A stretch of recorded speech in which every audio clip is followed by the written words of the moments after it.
कृष्ण नाम का आसरा, कृष्ण नाम का ध्यान। 27वां अध्याय अब लिखने लगा महान। गणों ने कहा, विष्णुदास एक दिन भोजन तैयार करके भक्ति में तल्लीन था कि उसका भोजन चुराकर कोई ले गया, लेकिन सायकाल की आराधना हो सके और व्रत भंग ना हो, इसलिए उसने उस दिन भी दोबारा भोजन तैयार ही नहीं किया। श्री नारद जी ने कहे, राजन, इस तरह लगातार 7 दिन तक कोई दूसरा उसका ब्राह्मण का भोजन चुरा रहा था। तब वह हैरान होकर सोचने लगा कि यह तो बड़ी ही विचित्र घटना है कि न जाने कौन हर रोज मेरे भोजन को चुरा कर ले जाता है। फिर भी इस देवस्थान को छोड़ना नहीं चाहिए, मंदिर को त्यागना नहीं चाहिए। अगर मैं भोजन बनाकर खा लेता हूँ तो देर हो जाएगी और पूजा छूट जाएगी, मेरा नियम भी बिगड़ जाएगा। अतः मुझे भोजन बनाकर तुरंत खाना नहीं चाहिए। बिना भगवान को भोग लगाए वैष्णव को, गृहस्थियों को भोजन नहीं करना चाहिए। अगर 7 दिन बिना भोजन के बीत गए हैं तो आज का एक दिन और सही। आज मैं भली भांति भोजन की रक्षा करूंगा और देखूंगा कि हर रोज कौन मेरे भोजन को चुरा कर ले जाता है। ऐसा सोचकर विष्णुदास भोजन तैयार करके भोजन के पास में छिपकर बैठ गया। उसने थोड़ी देर के बाद देखा कि वहाँ पर एक चांडाल आया जिसका शरीर बहुत दुर्बल था। उसके शरीर पर केवल चमड़ी ही चमड़ी दिखाई देती थी। जब वह चांडाल भोजन चुराकर चल दिया तो विष्णुदास ने उसे पुकारा, ए भाई, यह रूखा भोजन ले जाकर क्या करोगे? घी तेल तो लेते जाओ। ऐसा कहकर वह श्रेष्ठ ब्राह्मण आगे को बढ़ा।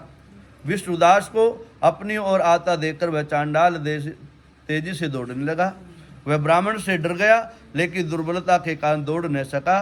अतः वह भूमि पर गिर पड़ा और मूर्छित हो गया। चांडाल को मूर्छित देखकर विष्णुदास नामक ब्राह्मण लपककर उसके पास पहुँचे और अपने अंग वस्त्र से उस पर हवा करने लगे। और उसके बाद उसने जो देखा उसे देखकर वह आश्चर्यचकित रह गया। उसने देखा कि उसके सन्मुख शंख, चक्र, गदा, पद्म, पीताम्बरधारी, चतुर्भुजधारी, अलसी के फूल के समान कांति वाले, वक्ष स्थल पर कौस्तुभमाला धारण करने वाले, सुशोभित करने वाले साक्षात में विष्णु भगवान जी खड़े हुए हैं। भगवान का दर्शन करके सात्विक भाव से युक्त वह ब्राह्मण उनकी स्तुति व प्रणाम करके कुछ कर न सका, वह अधालित हो गया। वहीं पर सब इंद्र आदि देवता भी उपस्थित हो गए और गंधर्व तथा अप्सराएं आकर गीत गान करने लगे, तब सभी नृत्य करने लगे।